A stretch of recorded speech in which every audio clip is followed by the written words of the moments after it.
एक व्यक्ति अकेला रहता था। एक दिन उसको विचार आया कि अकेले पूरी जिंदगी कैसे बीतेगी, किसी अनाथ बच्चे को गोद ले लिया जाए। अगले दिन वह सुबह उठा और सीधे एक अनाथालय पहुंच गया। उसने एक 8 साल के बच्चे को चुना और उसको घर ले आया। उसने उसका नाम मनसापूर्ण रखा। वह रोज ऑफिस जाने से पहले मनसापूर्ण के लिए खाना बनाकर रख जाता। मनसापूर्ण बिल्कुल शांत, कम बोलने वाला था और एकांत में बैठा रहता था। इस व्यक्ति को उसके साथ रहकर कुछ आध्यात्मिक अनुभव होने लगे।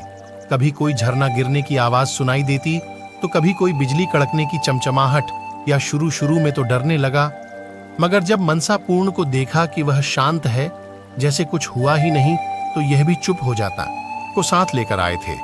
उसने दोनों को अंदर बुलाया, साधु का आदर सत्कार कर दोनों को भोजन कराया। तब साधु ने कहा कि यह जो तुम बच्चा लाए थे, यह एक सिद्ध पुरुष है।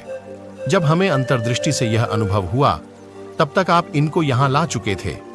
हमारे पूर्व गुरु महाराज ने कहा था कि आने वाले गुरु आपके अंदर दिखाई देंगे। हम उसी इंतजार में थे।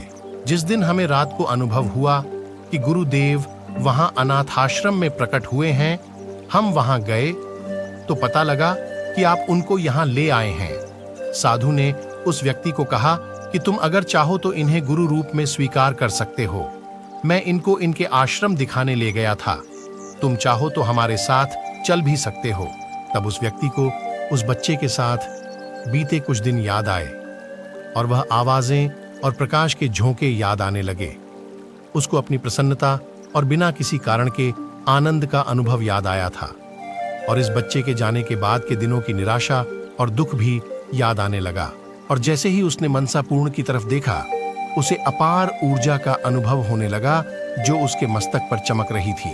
उसने तुरंत मनसापूर्ण को गुरु रूप में स्वीकार कर लिया और उनके चरण छुए, दीक्षा ली, और फिर वह तीनों आश्रम के लिए चल पड़े। जिंदगी में कब बदलाव आ जाए कोई नहीं जानता। अपनी जिंदगी को साफ सुथरा रखना चाहिए।